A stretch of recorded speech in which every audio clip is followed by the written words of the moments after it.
So Anthony Albanese has gotten straight to work after being re-elected again to Parliament. Australia is doomed, believe you me, with Anthony Albanese back in power for the next 3 years. Australia is going to go so far very, very quickly, I might add, into the very dark hole. Some people may think that having Anthony Albanese in office at the moment for another term is, in fact, a good thing because he says, Medicare will fix that up for you, will reduce student debt by 20% or something along those lines, which, all sounds great. But who's the one that actually ends up paying for it? You and I, believe it or not, during tax time. If you're a small business owner, you're going to get screwed over royally when it comes tax time. The Medicare levy rebate is going to be so sky high. Labor are the tax, honestly, they pick up the biggest possible tax, not breaks, but the ones that you have to pay the most for. They pick them up. Yes, you have to pay a lot of tax under the Liberal government too. I get that, but it's a lot better for small business owners. They are the party to help small business. But then again, they've lost their ways so much. But anyway, with that all being said, my friends, one of Labor's main policies is the climate change agenda. Keeping in mind that climate change, as it would stand, is somewhat of a major. Now, am I saying that climate change is not? No, I'm not. I'm saying that the climate agenda that we've got that they call climate change, our government is a part of, is a giant. The climate is changing, but 1 minute they'll say that it's warming up. The next minute they'll say that it's cooling down. What is it? They can't make up their bloody mind. Now, I personally think, because in Queensland at the moment, the weather is crazy. I don't know if you guys believe in cloud seeding, but I personally believe in cloud seeding because what I have been noticing over the last couple of weeks is we have just all of a sudden, 1 minute we'll have the sun out. The next minute, it'll be pissing down raining. And they'll go on and on and on for weeks. You cannot tell me that that is not cloud seeding, especially they do it in places like Lismore, for example, flood-related regions. It's kind of crazy.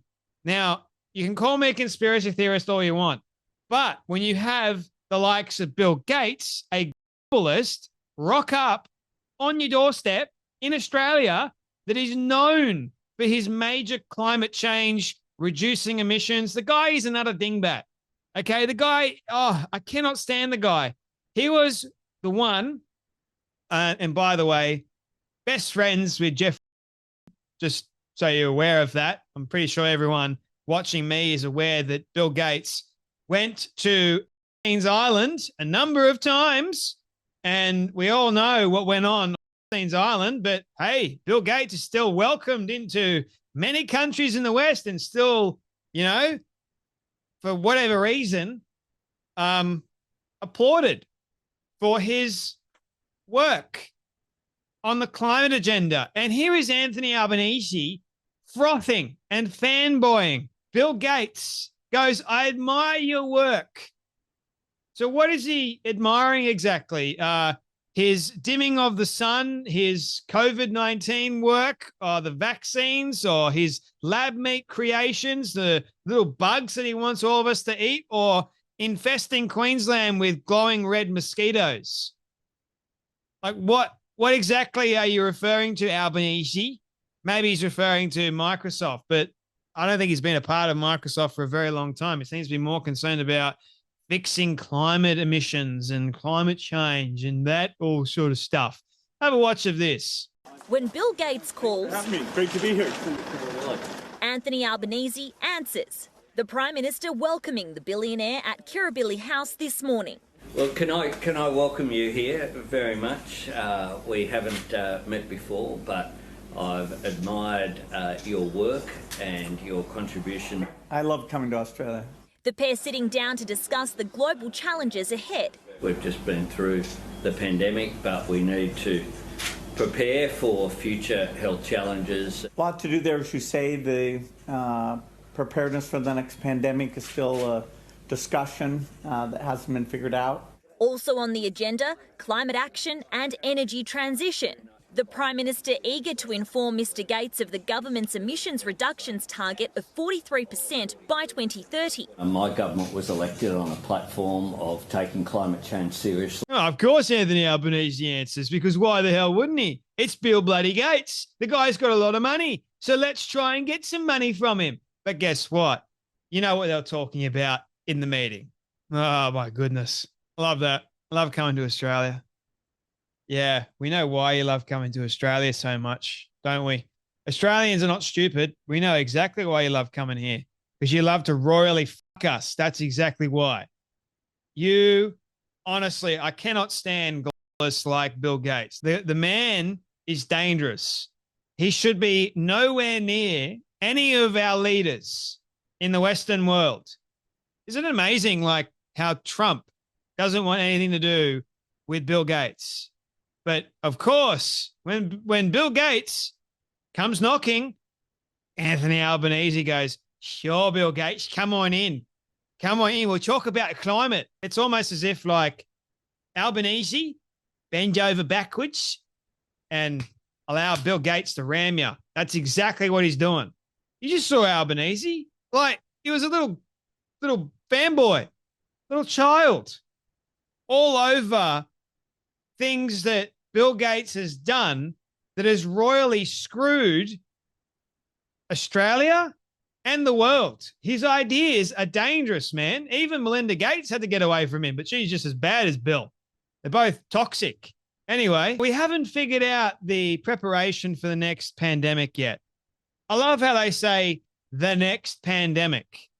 Like, that is on the table. We are working on the next pandemic.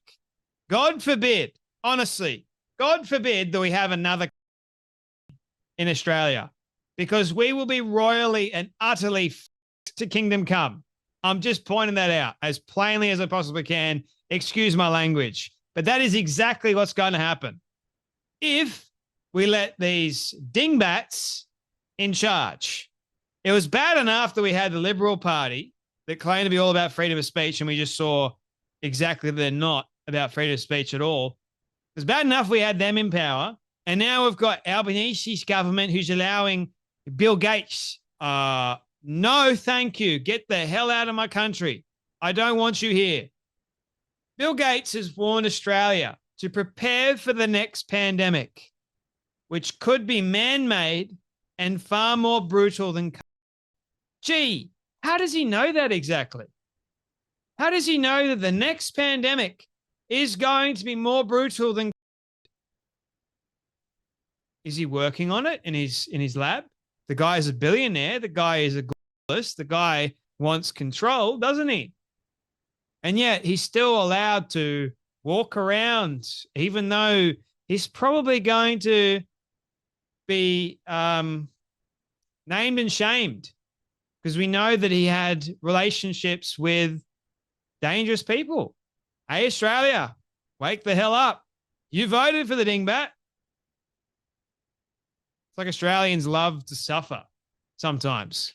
And I know I've said it. It was better than the devil that we don't know, but still he's a devil nonetheless. And it's a problem, especially when you're welcoming open arms. Hey, come on in. Tell me how to run the country. Tell me how to create the next pandemic that gives me more power. That's exactly what I want. Let's create fake meat.